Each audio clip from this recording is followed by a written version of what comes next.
Dai, you just played a draw against the young Russian Murzin. It was one of the most complicated rook endings I've seen lately. Yeah, well, it was insanely complicated today. We went for this long theoretical line, which I didn't expect at all, because he never plays this. He always plays kind of much more solid early on. But then we got this end game where. By the way, were you aware about the theoretical Yes, line? yes. I knew this was the main line, and we're testing for black. But I mean, I already checked this a year ago or so, and then we got this end game where I had 3 pawns against knight. It's roughly equal, and then I think I outplayed him a bit. And he was forced to give up the knight to go into some crazy rook endgame where I had 2 passed pawns, he had 2 passed pawns. I think I must be winning at some point after rook d1. I believe h5 is the winning move, but instead of king g5. But I would have to check it. And after, I'm not sure if I'm even drawing or if I'm equal. It's completely complicated. So yeah, I'm relieved, of course, to at least not lose. But I think it was a missed chance today.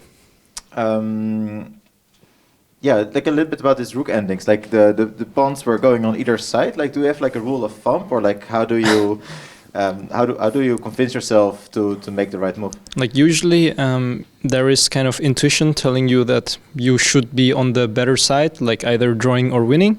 But when both sides have 2 passed pawns, it's too much. You just have to sit and calculate. So on the 41st move after the time control, I spent like 40 minutes calculating. So yeah, it was incredibly complicated. You're at +2, shared second place. I think the tournament is going really well for you. Well, yeah, thank you. I'm quite satisfied with my start. I won the second and third game, so at that point I was even leading the tournament. But now it still looks good. Today I could have scored, but it doesn't matter now anymore. And yeah, I'll do my best in the second half.